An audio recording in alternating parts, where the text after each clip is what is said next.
আল্লাহ রাসূল ডাক দিয়ে বলেন, মৃত্যুর পরে বান্দার চাইলে কোন একটা আমল করতে পারবে না। 3.5 হাতের বড়ির থেকে যখন প্রাণটা বের হয়ে যাবে, মালাকুল মউত এসে যখন জানটা নিয়ে আল্লাহর দফতরে জমা দিয়ে দিবে, সঙ্গে সঙ্গে বান্দার দেহ থেকে সমস্ত রক্তগুলা গায়েব হয়ে যাবে।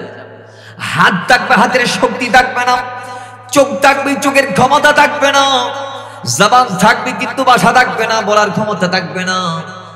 কদম থাকবে কিন্তু হাঁটার শক্তি আল্লাহ দিবে না। আল্লাহর নবী ডাক দিয়ে বলো, এই সময়ে বান্দা মৃত্যুবরণ করার সঙ্গে সঙ্গে বান্দার সমস্ত আমলের দরজা ক্লোজ হয়ে যায়।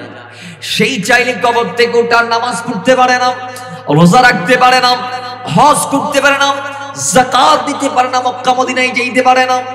বান্দার আমল নাম আল্লাহ ক্লোজ করে দিবেন। নিঃশ্বাস বন্ধ, তো সওয়াবের খাতা বন্ধ হয়ে গেছে। কিন্তু আল্লাহর নবী রাহমাতাল লিল আলামিন ডাক দিয়ে বলে, সিহাসিতার অন্যতম কিতাবগুলাতে, বুখারী মুসলিমের মতো দামি দামি কিতাবগুলাতে বর্ণনাগুলো এসেছে। আল্লাহর নবী ডাক দিয়ে বলে, ইজা মাতাল ইনসানু ইনকাতাআহু আমালুহু, বান্দা যখন মারা যাবে, বান্দার আমল নামার দরজার সঙ্গে সঙ্গে বন্ধ হয়ে যাবে। ইল্লা মিন সালাসাতিন, কিন্তু হ্যাঁ, আমার বান্দা যদি দুনিয়া থেকে কাজ করে আসতে পারে, অমুসলমান কবরে সে ফল ভোগ করতে পারবে। জোরে বলে ইল্লা মিন সালাসাতিন, 3টা সওয়াবের দরজা কিয়ামত পর্যন্ত খোলা থাকবে। নাম্বার 1, যে 3 রাস্তা দিয়ে বান্দা কবরে সওয়াব পাবে। বাইরা আমার, আল্লাহ নবী রাহমাতাল লিল আলামিনের নবী, আল্লাহ নবীর বাণী, আল্লাহ নবীর ফরমান, রাসূলুল্লাহর এলান। আল্লাহ নবী ডাক দিয়ে বলে, ইল্লা মিন সালাসাতিন, ইল্লা মিন সাদকাতিন জারিয়া। 3 নম্বরের প্রথমটা হচ্ছে যে সদকায়ে জারিয়া। হুজুর, সদকায়ে জারিয়া কি আমরা জানতে চাই। সদকায়ে জারিয়া হচ্ছে যে মাদ্রাসা নির্মাণ করা, মসজিদ নির্মাণ করা, মুসাফিরখানা নির্মাণ করা, মক্তব নির্মাণ করা, হিফজখানা কায়েম করা, এতিমখানা কায়েম করা, মুসাফিরখানা কায়েম করা, হাসপাতাল নির্মাণ করা, ইত্যাদি ইত্যাদি, নলকূপ খনন করে দেয়া, কূপ খনন করে দেয়া, ইত্যাদি ইত্যাদি, এগুলো হচ্ছে সাদকায়ে জারিয়া।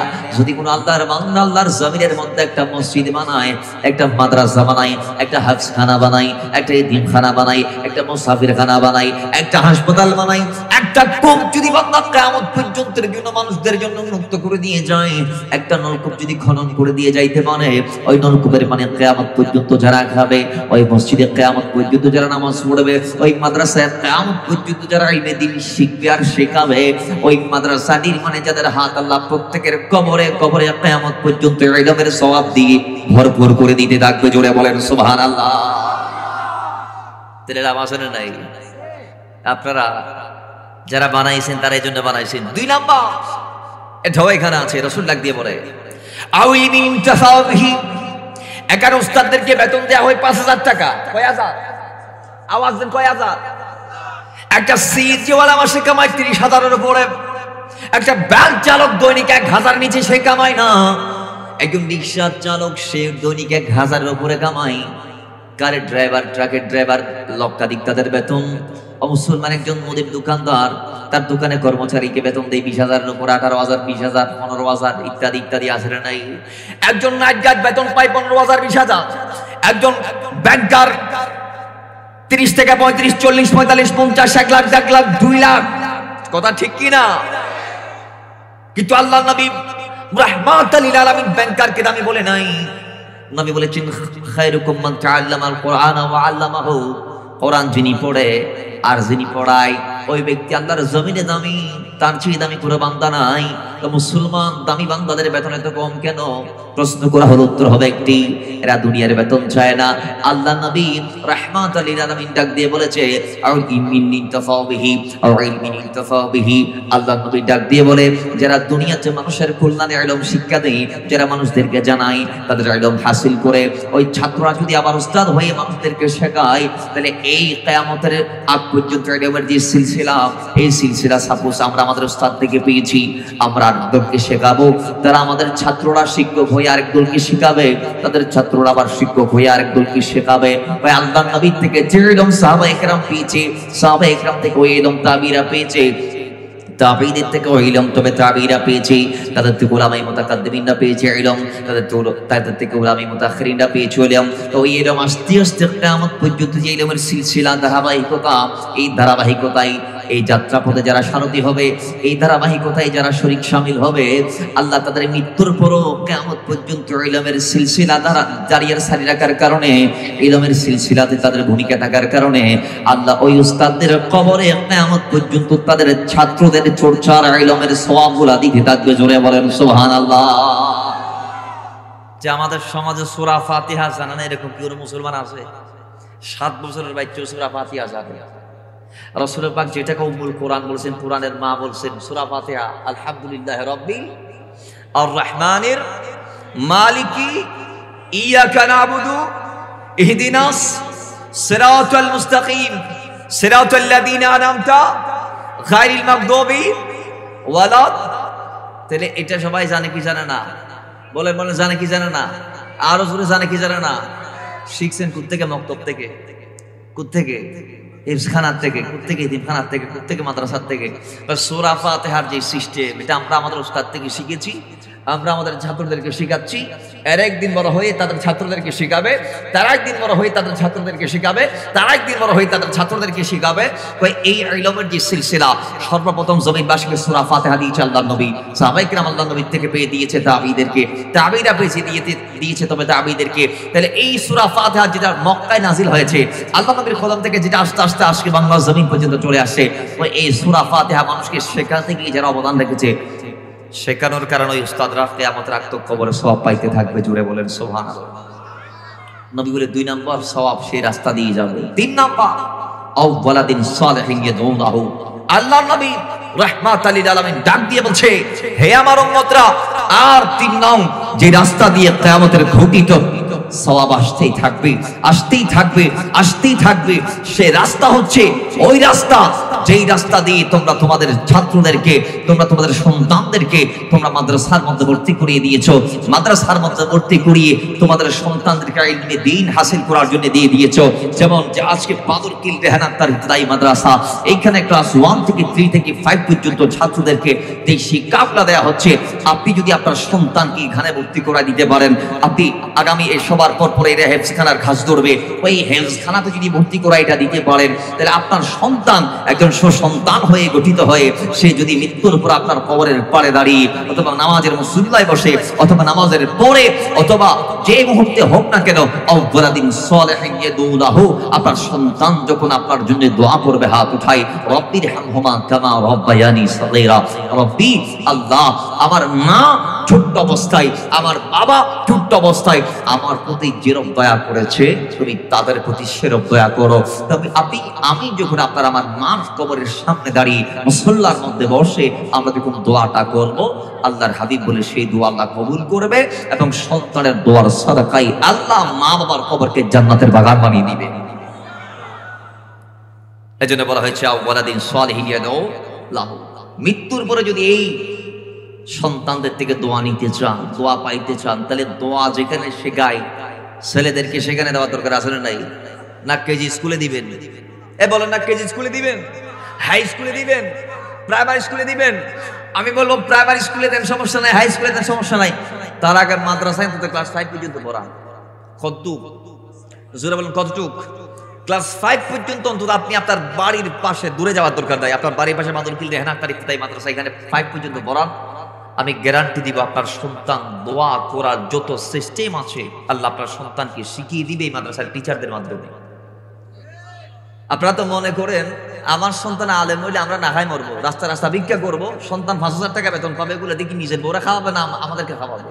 আপনারা ভাবতেছেন এটা কয় অমুকের ফুলাই অ্যাডভোকেট দেনিয়া খামাই 50,000, দৈনিক ইনকাম কত? 50। তা আপনি বোঁদা চাচ্ছেন আর কি, তো বোঁদা পাবেন, বোঁদা চাইলে বান্ডিল চাইলে বান্ডিল পাওয়া যাবে, কিন্তু মৃত্যুর পরে বান্ডিল কি কবরে কাজে আসবে? ফেরেশতারা কি গুস্তুস খায়নি? ফেরেশতাদের কি এগুলা দেওয়া যায়? ফাতলাটা নেই ইতারা কি বলে না এডিবে চলে না। আচ্ছা, আর দেশের মাঝে বা 50 বছর আগে বোর্ড দিলে টিয়া আসি 5 ফাই 10 ফাই ইত্যাদি ইত্যাদি আসিল ন আসি, সর্বশেষ আর এর 25 ফাই দেখি পয়সা 25 পয়সা। আচ্ছা, 25 পয়সা বাংলাদেশে বর্তমানে আছে না? এবারে সেরাক করে টয়লে পাওয়া যাবে না, জাদুঘরে পাওয়া যাইলে দেখতে পারে, কিন্তু আর আতুতিবা লালটিয়া কাছে দেখছি কি পর্যন্ত গাইব গিয়ে হতা ঠিক নেবে ঠিক এন একখান সময় এসে তার লালটি একখান 200-250 করে মাইক দিতে মাইছি এই ভিতরে আল্লাহ বাম্পার আর কি অফার ঠিক কি না? তো ওই 25 পয়সা কি বর্তমানে চলে? আচ্ছা 5 পাই 10 পাইলে যদি বর্তমানে কি বাজারে যায় দোয়ানদারিতে মাথার তো তুলি এটার গরাত মারি বোধে হয়তো খন গ্রহ তো নাই সুস্থ তুই পৃথিবীর মানুষও কথা ঠিক দেবে ঠিক। আর বাংলাদেশের টাকা নিয়ে যদি ইন্ডিয়ায় যান চলবে? ইন্ডিয়ার টাকা বাংলাদেশে চলে? এখানে ডলার চলবে। আর কোনো ইন্ডিয়ান ব্যক্তি যদি তাদের রুপিগুলা বাংলাদেশে খরচ করতে চায় তাহলে সেই টাকাগুলা দিয়ে বাংলা টাকায় তাকে কনভার্ট করতে হবে। কথা ঠিক কি না? আওয়াজ দিয়ে বলেন ঠিক কি না? তাহলে বোঝা গিয়েছে এক এক টাকা এক এক জায়গায় চলে আরেক জায়গায়। সেভ দ্যাট, টাকা দুনিয়াতে চলে, কবরে টাকা চলে। তা আপনি যে ভাবতেছেন আপনার সন্তান লাখ টাকা কামাই, অ্যাডভোকেট হইছে, ইঞ্জিনিয়ার হইছে, রডের বদল বাঁশ দেই। রডের বদল কি দেই বলেন? রডের বদল বাঁশ দেই। মানুষকে টুপি পরায় খায়, মানুষদেরকে ছো মারি এর টাকা নিয়ে যায়। আপনি মনে করতেছেন সাইড দোকানে বসে বসেই কয় দেখো আমার গাড়ি আছে আমার ছেলের টাকায় কিনা, আমার 10 তলা বাড়ি চট্টগ্রাম আমার ছেলের টাকায় কিনা, তাহলে আমি একজন সফল বাবা, আমি একটা কি বাবা? না, আপনি সফল না। আপনার গাড়ি বাড়ি আছে মানে আপনি সফল না। আপনি দুনিয়াতে সফল, কিন্তু আখিরাত আপনি জিরো। আপনি কি বলেন? আখিরাত আপনি কি বলেন? আখিরাত আপনি জিরো। এগুলা ইউক্রেনের যুদ্ধের মতো, রাশিয়ার যুদ্ধের মতো। ইসরায়েলের যুদ্ধ হয়েছে না, তারা আমাদের মুসলমানদের ফিলিস্তিনের উপর বোমা মারছে। ফিলিস্তিনি এমন এমন ব্যক্তি ছিল যারা কোটি কোটি টাকার মালিক, কিন্তু বোমা একটা ফরি ঘর উড়ি গেছে, কিচ্ছু নাই। তারা বনের জন্য রাস্তার দ্বারে দাঁড়িয়েছে। কথা ঠিক কি না? তাহলে এরকম এগুলা দুনিয়াতে আছে, কবরে নাই। আপনি সফল অভিভাবক হতে পারবেন কখন? যখন আপনার সন্তান আপনার ইন্তেকালের পরে আপনার নামাজের জানাজার ইমামতি করবে। আপনার সন্তান যখন আপনার লাশটাকে গোসল দিতে পারবে, কাফন পরাতে পারবে, দাফন দিতে পারবে, জানাজার ইমামতি করতে পারবে। মৃত্যুর পর আপনার কবর জিয়ারত করার সময় থাকবে। জিয়ারতের সিস্টেমটা যখন আপনি জানাইতে পারবেন, আপনি যখন আপনার সন্তানকে সন্তান বানাইতে পারবেন, তখন আপনি সফল বাবা। গরিব নওয়াজকে চিনেন? গরিব নওয়াজ খাজা মঈনুদ্দিন হাসান সঞ্জারি আজমিরি আলাইহি রাহমা 15 বছর বয়সে আব্বা মার ইন্তেকালের পরে তিনি আঙ্গুর বাগানের মালিক হলেন। পৈতৃক যত জমি জমা ছিল সবগুলা তার হস্তগত। বাবার আমার গরিব নওয়াজ বান্দা নওয়াজ বাবার সম্পদ পাহারা দেওয়া অবস্থায় বাগানের পাশ দিয়ে একজন আল্লাহর ওলি যায়, ইব্রাহিম কান্দুসি তার নাম। গরিব নওয়াজ 15 বছরের যুবক, তিনি আল্লাহর ওলিকে দেখে, মজ্জুব আল্লাহর ওলিকে দেখে, পাগলকে দেখে ডাক দিলেন, বাজারে দিকে আসেন। কই কি সমস্যা? কই আপনারা আমি খেদমতটা করতে চাই। বর্ধপুরে মাথায় রোদ, সূর্য বরাবর কিরণ দেই, আপনি যাবেন না আমার বাগান? আপনি একটু করে রেস্ট করেন, তারপর যাবেন। আমি একটু আপনার পরিচর্যা করতে চাই, খিদমত করতে চাই। আল্লাহর ওলি সানন্দে গ্রহণ করলেন, রিসিভ করলেন। এরপরে গরিব নওয়াজের বাগানে তিনি প্রবেশ করলেন। গরিব নওয়াজ বান্দা নওয়াজ তাকে অত্যন্ত আদর আপ্যায়ন করলেন। ইবেন কি নিজে কি তার বাগানটা একেবারে ভালোভাবে দেখে, যে গাছের ফল সবচেয়ে মিষ্টি এবং একদম পেকে গিয়েছে, ওই পাকা ফল তিনি আল্লাহর ওলি ইব্রাহিম কান্দুসির সামনে প্লেট ভর্তি করে দিয়ে দিলেন খাওয়ার জন্য। আল্লাহর ওলি সেখান থেকে খাইলেন। গরিব নওয়াজের জন্য দোয়া করলেন। নিজের ওই থলের থেকে একটা পুরনো বাঁশের রুটি ছিলকা ছিঁড়ে নিজের দাঁত দিয়ে চিবিয়ে ডাক দিয়ে বলে, গরিব নওয়াজ এটা খাও। গরিব নওয়াজ বিনা শর্তে দ্বিধাদ্বন্দ্ব ছাড়া তিনি আল্লাহর ওলির মুখের চিবানো রুটিটা খাওয়ার পরে তার হাল পরিবর্তন হয়ে গেছে। জোরে বলেন, সমস্ত অবস্থা কি হয়ে গেছে? এখন আর তার দুনিয়া ভালো লাগে না। দুনিয়াতে যা সম্পদ ছিল সব বিক্রি করে দিছে। সব কি করে দিছে? বিক্রি করি বেড়ে গেছে আবার ইনি দিনের জন্য। কিসের জন্য? এই মাদ্রাসা এখানে পড়ার জন্য। সুবহানাল্লাহ পড়বেন না? যাইতে যাইতে পাইছে হুসামউদ্দিন বুখারী আলাইহি রাহমাতুল্লাহ, সেখানে গিয়ে তিনি জানাবার নিয়ে নিয়েছেন। মানুষ 16-17 বছর বয়সে যেগুলা পড়ে, গরিব নওয়াজ 3 থেকে 6 বছরের ভিতরে সব ক্লিয়ার করে ফেলেছে, সব কাউন্ট করে ফেলেছে। এরপর তিনি ডাক দিয়ে বলে, ও আমার ছাত্র হাসান, গরিব নওয়াজের নাম ছিল হাসান সঞ্জারি। হাসান তুমি এবার ইলমে জাহিরির মালিক তো বলতে পারলা, ইলমে বাতিনি যদি তোমার হস্তগত না হয় তাহলে এটা নিরর্থক হয়ে যাবে, এটা নিরেট হয়ে যাবে। এটাকে মূল্যায়ন আরো বেশি করে পাওয়ার জন্য, মূল্যায়ন আরো বেশি করে করার জন্য, এক কথায় তুমি কামিয়াব হওয়ার জন্য ইলমে বাতিনি অর্জন করো। হুজুর কোথায় আছে? এগুলা কোনো বইয়ের ফাতায় নাই, কোনো বইয়ের তো কোথায় আছে? তো এগুলা আল্লাহর ওলিদের দরবারে আছে। সুবহানাল্লাহ। মনে হয় এই দেশের মানুষ জানে না, আরো জোরে বলেন সুবহানাল্লাহ। এটা কোথায় আছে? আল্লাহর ওলিদের দরবারে আছে। তো কোথায় যাব? তাই একজন শেখকে তালাশ করো যে তোমাকে ইলমে বাতিনের সবক দিবে। তো খুঁজতে খুঁজতে খুঁজতে খুঁজতে খুঁজতে খুঁজতে হারুন নামক গ্রামে গিয়ে তিনি পেয়ে গেলেন খাজা ওসমান হারুনি আলাইহির রহমাকে। একটু জোরে বলেন না সুবহানাল্লাহ। বাসনার থেকে জানবার নিয়েছেন, গরিব নামাজ একই, গৌসে আজম একই, 38 বছর পড়ালেখা করছেন। কয় বছর ভাই বলেন না, কয় বছর? এমনি এমনি ওলি হয়েছেন। গৌসে পাক নিজে বলছেন, দারস্তুল ইলমা হাত্তা সিরতু কুতুমান ওয়ালিদু সাআদা মিন মাওলাল মাবালি। কয় আমি আব্দুল কাদের তো ইলম শিখতে শিখতে শিখতে শিখতে আমি খুতুম হয়ে গিয়েছি। তাহলে শেখার দরকার আসলে নাই। আমি যেহেতু ইলম এবং আলেমের মর্যাদা নিয়ে বলছি, তা প্রত্যেকটা কথা খেয়াল করবেন। ইমাম আজম দাম কম না বেশি? বেশি। হানফি মাযহাবের ফাউন্ডার কেমন? প্রথম যুগে তিনি আলেম ছিলেন না, তিনি ছিলেন একজন ব্যবসায়ী। কি ছিলেন? তো তিনি একজন আলেমের সান্নিধ্যে আসার পরে এবার ইলমের দ্বীনের প্রতি তার বিশেষ গুরুত্ব নজর গেল। একজন আলেমের ছোঁয়া পেয়ে ইমাম আজম তিনি ব্যবসা বাণিজ্য সব বাদ দিয়ে ইলম অর্জনের জন্য ঘর থেকে বের হলেন। এক পর্যায়ে তিনি ইলম শিখতে শিখতে শিখতে শিখতে শিখতে শিখতে 80,000 মাসআলা সংবলিত একটি কিতাব রচনা করলেন, যেটাকে কুতুব হাদিয়া বলা হয়। ওই কিতাবে তিনি মাত্র মাসআলা কাউন্ট করেছেন 80,000। কয় হাজার? এই জোরে বলেন কয় হাজার? 80,000 সমস্যার তিনি সমাধান দিয়েছেন একটা কিতাব দিয়ে। সুবহানাল্লাহ জোরে বলবেন না? এছাড়া আরো অসংখ্য অনবদ্য রচনা তার আসলে নাই। এটা ইলম দিয়ে সব সম্ভব হয়েছে। ইমাম বুখারী, বড় লোকের ছেলে, সোনার চামচ মুখে নিয়ে বড় হয়েছে। ইমাম বুখারী নাম শুনছেন? তিনি বুখারী শরীফের লেখক। হাদিসের পাকের সবচেয়ে দামি কিতাবটা যার রচনা। সুবহানাল্লাহ পড়বেন না? তিনি ছিলেন কোটিপতি বাবার একমাত্র সন্তান। কোটি কোটি টাকা তার নিজ কদমের নিচে পড়ে থাকতো। একদিন সব বিক্রি করে সিদ্ধান্ত নিয়েছে ইলমে দ্বীনের জন্য তিনি ঘর থেকে বের হবেন। নবীর হাদিসকে তিনি রিসার্চ করবেন, ইলমে দ্বীন শিক্ষা করবেন। শিখতে শিখতে তিনি এমন হয়ে গেছে যে ইমাম বুখারী তার ছাত্ররা দেখতে পাচ্ছেন তিনি মাত্র অল্প খানা খায়, তাও রুটি শুকনা জাতীয়, এবং অল্প বিশ্রামে যাই। বাকি সমস্ত হায়াতের সময়গুলা, সেকেন্ডগুলা, ঘন্টাগুলা, মিনিটগুলা তিনি আপনি দিনের জন্য কোরবান দিচ্ছে। ছাত্ররা জিজ্ঞেস করে, হুজুর আপনি কোটি টাকার মালিক, সব বিক্রি করে দিলেন, এবং আপনি এখনো চাইলে আপনার ছাত্ররা আপনার কাছে যে খানা নিয়ে আসে সেগুলো খাইতে পারেন, অল্প খানা খান, শুকনো রুটি খান, কারণ কি? কারণ একটাই, বেশি পরিমাণ খায় আমার বহু বেশি আসবে, আমি মেদিনের হাসিনে সময় দিতে পারবো না, এবং আমি ইমাম বুখারী বেশি খেলে আমাকে বারবার পায়খানা প্রস্রাবে যাইতে হবে। আমি ইমাম বুখারী চাচ্ছি যে টাইমটা আমি পায়খানা প্রস্রাবে দিব সেটাও আমার নবীর ইলমে দ্বীনের পিছনে ব্যয় করতে। জোরে বলেন সুবহানাল্লাহ। যার দরুন দয়াল নবী তাকে স্বপ্নে দিদার দিয়েছেন, বুখারী শরীফ লিখার ডিরেকশন দিয়েছেন। তিনি দেখছেন আল্লাহ নবী নূরানি জিসে মোবারকে কিছু মশা মাছি নাউজুবিল্লাহি মিন যালিকগুলো বসে আছেন, তিনি সেগুলাকে দূর করে দিচ্ছেন পাকা দিয়ে। তিনি স্বপ্নের ব্যাখ্যা যখন জানতে চাইলেন, স্বপ্নের ব্যাখ্যা যারা দেয় তারা তাকে বলছেন, ভাই আল্লাহ আপনার মাধ্যমে হাদিসে পাকের জগতের একটা বিরাট খেদমত নেয়াবেন। অর্থাৎ আল্লাহ নবীর হাদিসে পাকের ভিতরে কিছু ব্যক্তি জাল হাদিস, মন গড়া হাদিস তারা ঢুকিয়ে দিবে, প্রবেশ করিয়ে দিবে। আপনি আল্লাহ নবীর হাদিসে পাক গুলাকে রক্ষা করবেন এবং সঠিক কোনটা জাল কোনটা সেটা উম্মতের মাঝে ফয়সালা করে দিবেন। জোরে বলেন না সুবহানাল্লাহ। এরপর বুখারী শরীফ লিখেছেন সময় লেগেছে 16 বছর। কয় বছর? বলেন না কয় বছর? এমনি দামি হয়েছেন।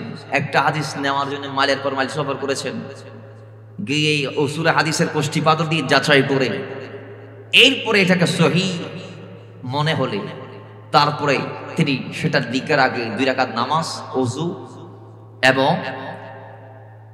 আতর লাগিয়ে মুরাকাবা করেছেন।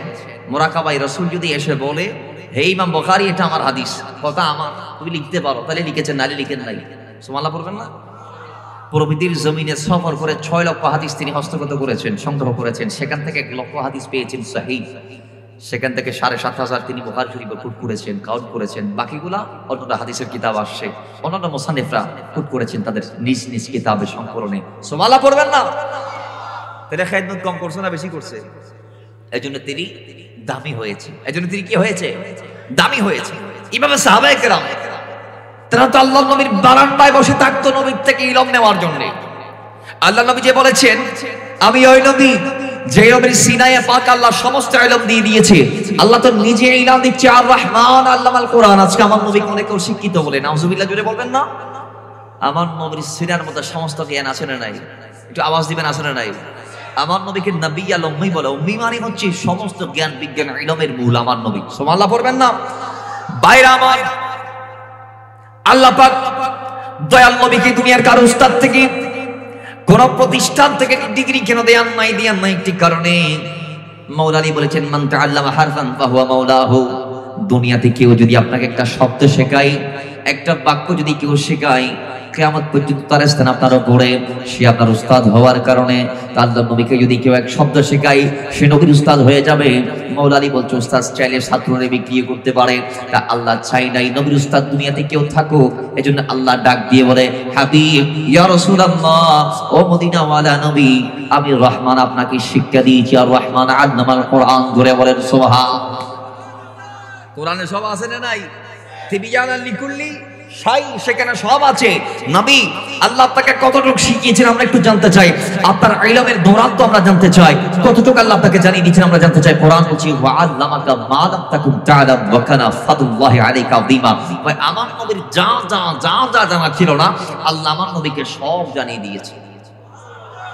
আর জোরে বলতে হবে, কতটুকু জানিয়ে দিয়েছে। হাদিসে পাক আসছে, আমার নবী নিজে বলছেন, উতিতু ইলমাল আউয়ালিন ওয়াল আখিরিন। সৃষ্টির শুরু থেকে শেষ পর্যন্ত যত জ্ঞান আছে, যা হয়েছে, যা হচ্ছে, কিয়ামতের আগ তক যা হবে, আমার নবী সব বলে দিয়েছেন। জোরে বলেন না সুবহানাল্লাহ।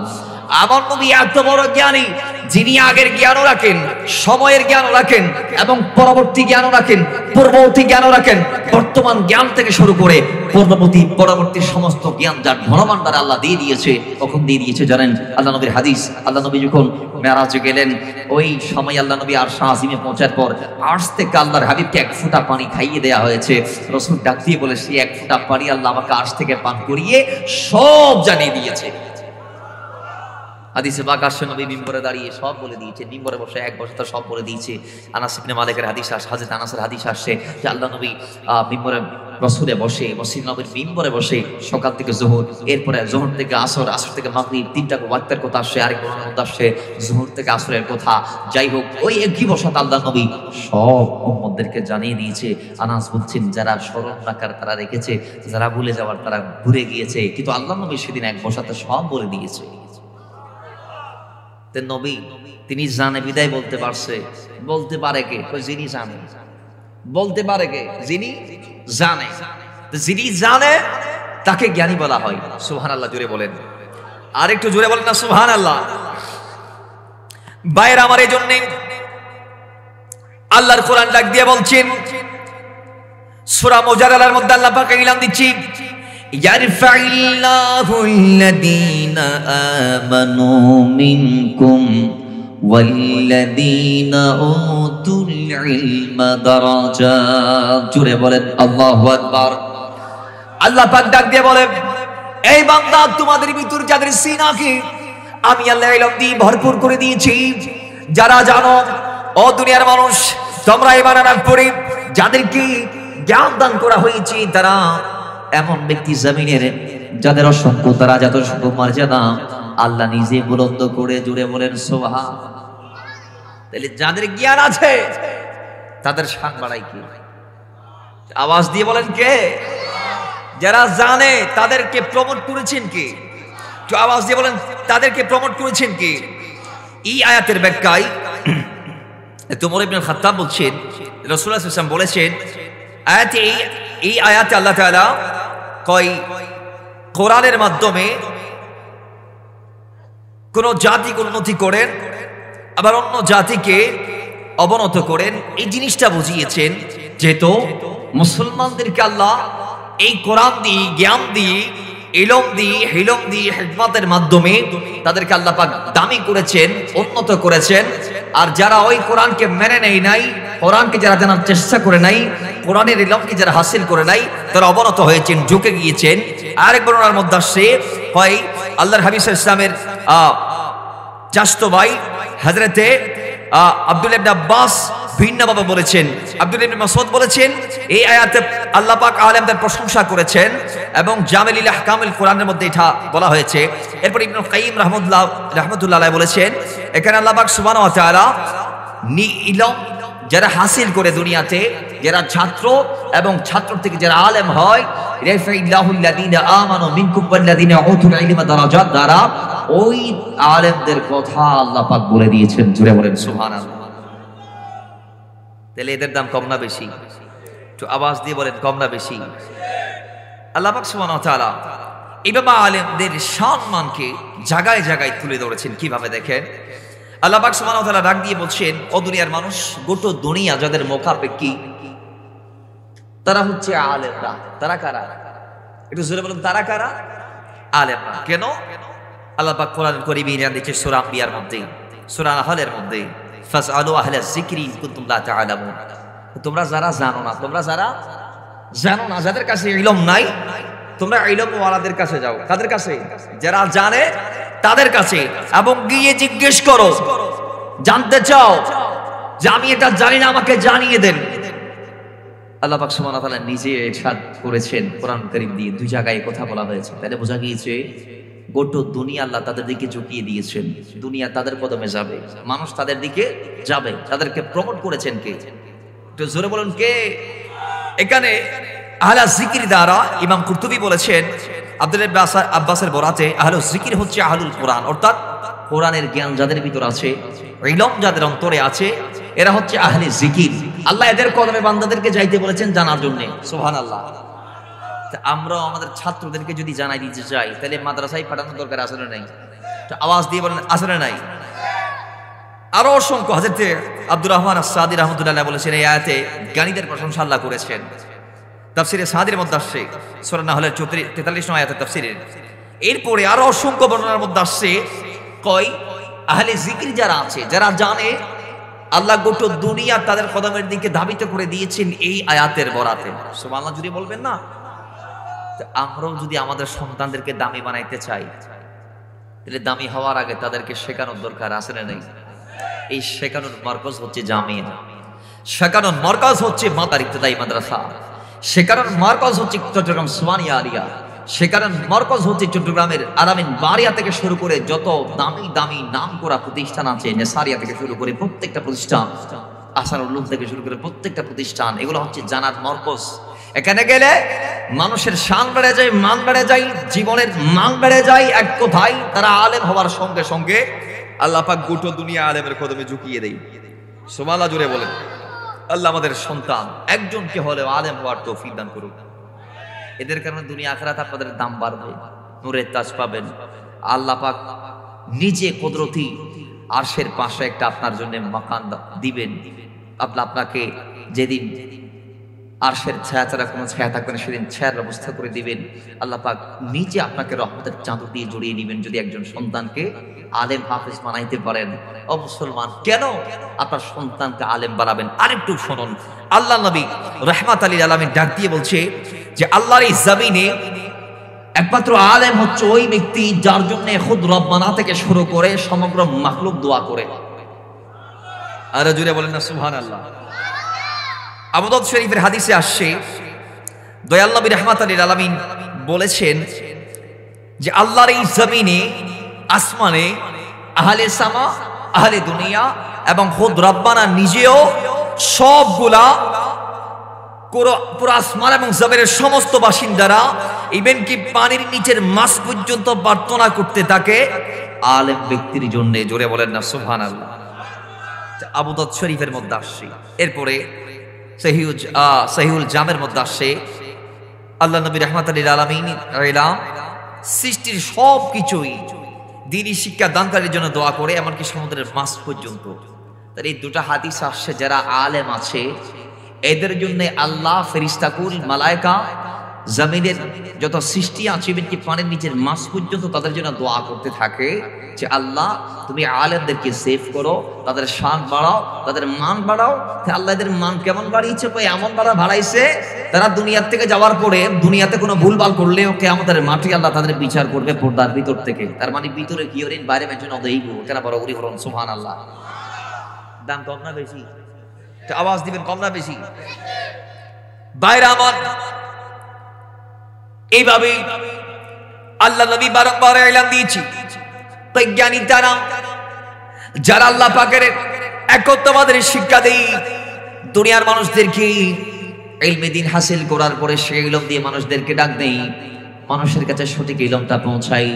যারা ইলমের খেয়ানত করে না, কোরআন পড়ে কোরআনের গোমরা তাফসীর করে না, কোরআন পড়ে মানুষদেরকে কোরআনের পথ দেখাই, রাস্তা দেখাই, আল্লাহ নবীর সুন্নাতের তাগিদ দেই, মানুষদেরকে কোরআন সুন্নাহর শিক্ষা দিয়ে সমাজটাকে পরিবর্তনের জন্য নিয়ত করে হয় আলেম তারা।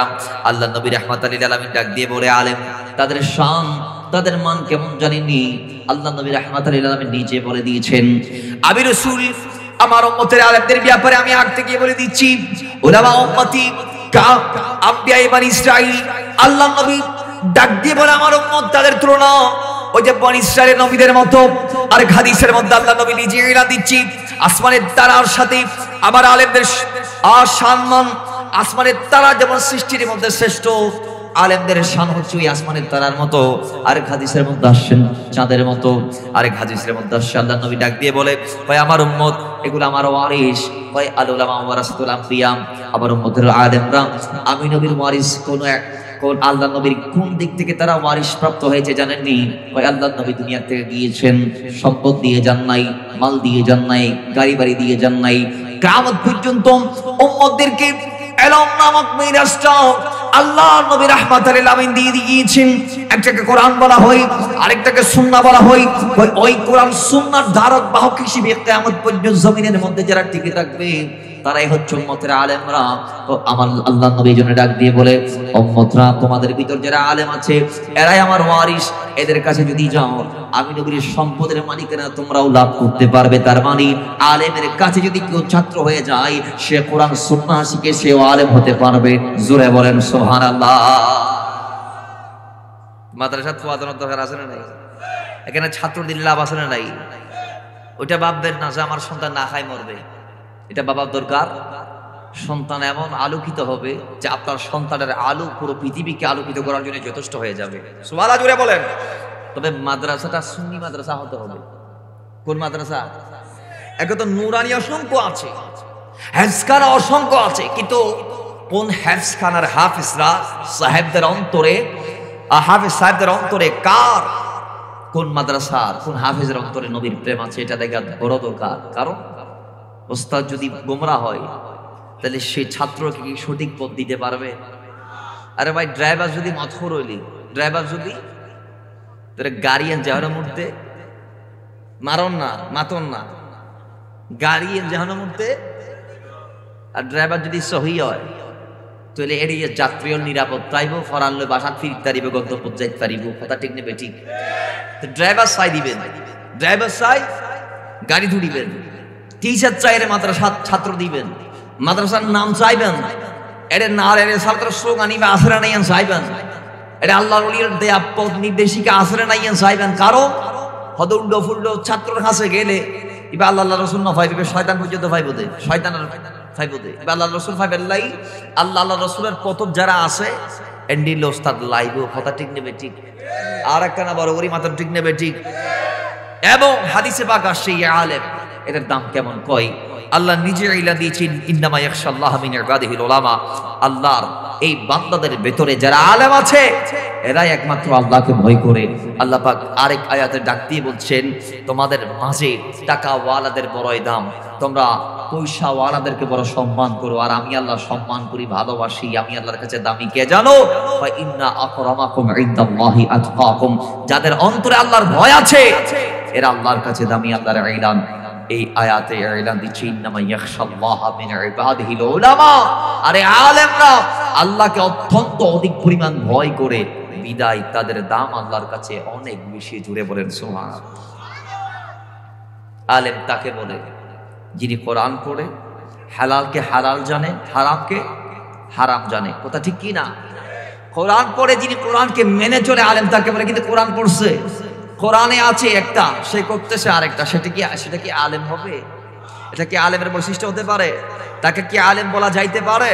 সে তো জাহেল হয়ে গেছে। সেই আলেম হওয়ার পরেও সে কোরআনকে মানে না, বিদায় সে কোরআনের সঠিক কদর মূল্যায়নটা করতে সে পারে নাই। তো তাকে আলেম বললে ভুল হয়ে যাবে। আজকের সমাজে আমরা দেখছি আলেমের তো অভাব নাই, এখন তো তাফসীরে কোরআন মাহফিল বেশি পরিমাণ হচ্ছে, এখানে মুফাসসিরে কোরআনের অভাব নাই, কিন্তু সঠিক কোরআনের ব্যাখ্যাকারী মুফাসসির এদের এই সমাজে বড়ই অভাব। কথা ঠিক কি না?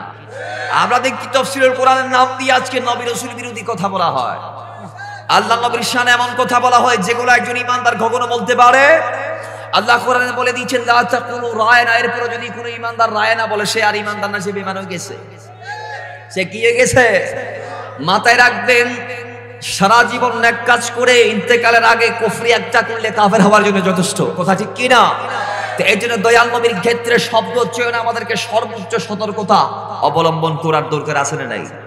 আওয়াজ জোরে হবে, আছে না নাই? তো ওই মাদ্রাসায় ছাত্র দিবেন যে মাদ্রাসায় ছাত্রদেরকে নবীর প্রতি আদব শেখায়। কি শিখায়? এ জোরে বলেন, কি শিখায়? এ কাউ বই টাও বই বলতেছে আমাদের সমাজে কিছু কাউ বই আছে না নাই?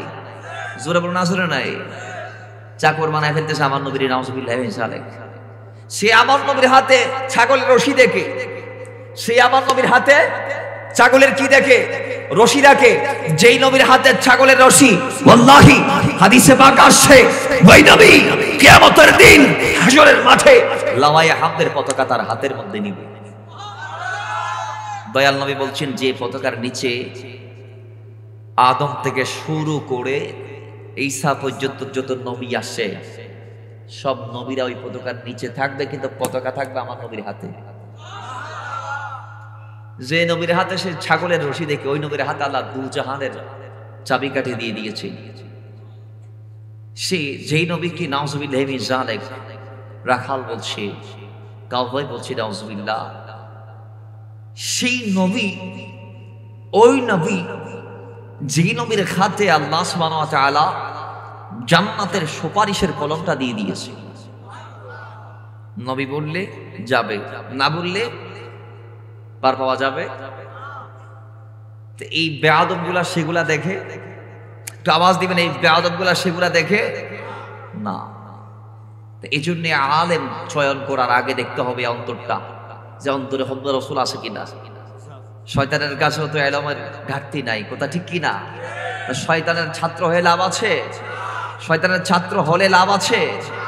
একজন গোলাম মুস্তাফার ছাত্র হওয়ার আল্লাহ আমাদের সবাইকে তৌফিক দান করুন, আমিন পড়েন।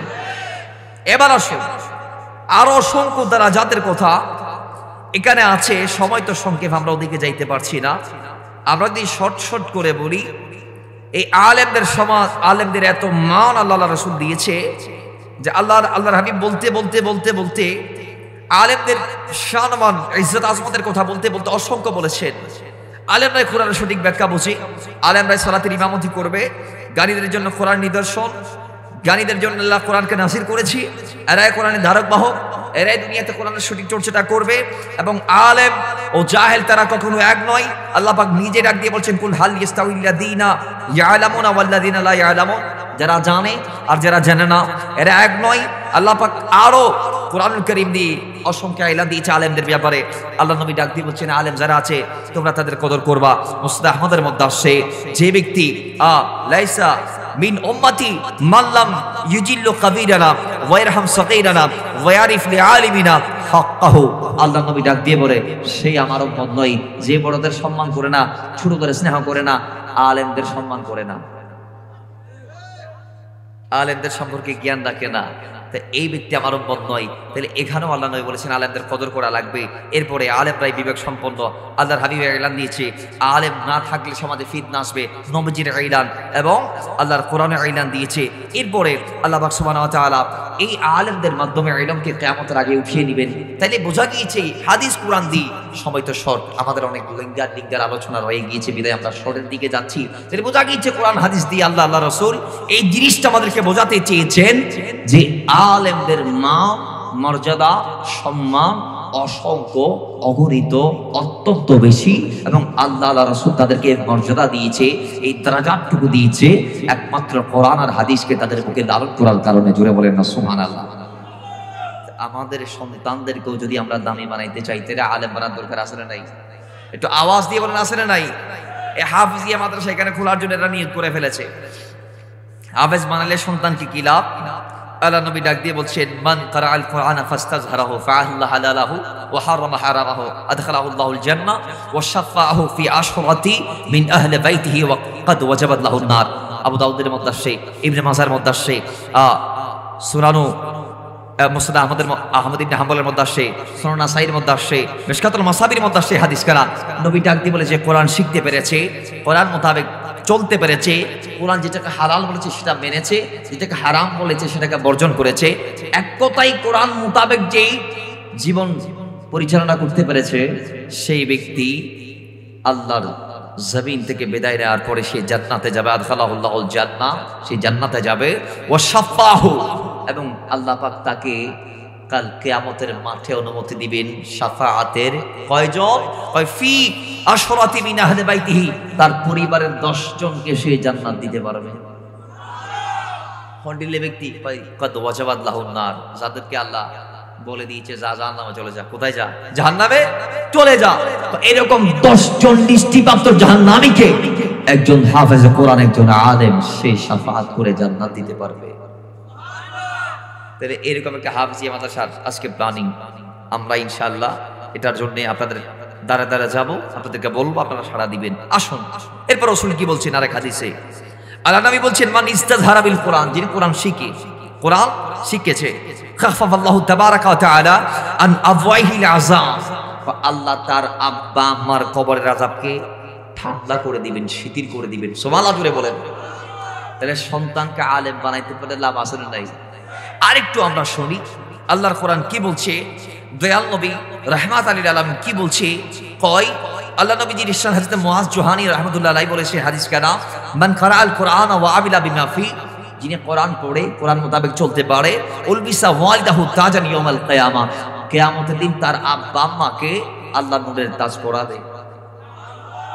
কোরআন যদি ছেলেরে শিখাইতে পারেন, তাহলে কিয়ামতের দিন আপনি বাবা আর আপনার স্ত্রী অর্থাৎ ফুলার মা, এই দুইজন অর্থাৎ আপনাকে আর আপনার স্ত্রীকে আল্লাহ পাক নূরের তাজ দিবেন। কেমন তাজ জানেন? নূর মানি আলো, আলোর তাজ। কেমন আলো? আল্লাহর হাবিব ডাক দিয়ে বলছে, দো আহসার মিন দুই শামস, এই আলোতে সূর্যের যে আরো বেশি আলো থাকবে। সূর্যের আলোর দিকে কি তাকানো যায়? ভাই বলেন না, সূর্যের আলোর দিকে কি তাকানো যায়? ওই হাফেজের মাথায়, হাফেজের মার বাপের মাথায় যে তাজ থাকবে, ওইটার আলোর সূর্যের আলো চেয়ে আরো বেশি হবে। সুবহানাল্লাহ জুড়ে বলেন। এই বাবারা অসংখ্য বর্ণনা আসছে, ছেলে সন্তানদেরকে হাফেজ বানাইতে পারলে, কোরআন পড়াইতে পারলে কোরআন বাঁচাবে। কিভাবে? আল কোরআন শাফিউন মুশাফফাউন ওয়া মাহিল মুসাদ্দিকুন ফামান জাআলাহু ইমামাহু কাদাহু ইলাল জান্নাহ ওয়া মান জাআলাহু খালফান সাকাহু ইলান নার। আল্লাহ নবী ডাক দিয়ে বলছেন, কেউ যদি কোরআন শিখতে পারে, কোরআনকে সঙ্গী বানাইতে পারে, ইলম দ্বীন হাসিল করতে পারে, সে কোরআন কবরে, হাসরে, নসরে, মিজানে, সিরাতে তাকে বাঁচাবে, তার পাশে থাকবে। আর কেউ যদি কোরআনকে পিছ দেয়, তাহলে সে আল্লাহর কোরআন কর্তৃক যে ফায়দা সে পাবে না এবং সে ধ্বংস হয়ে যাবে। নাউজুবিল্লাহ জোরে বলেন।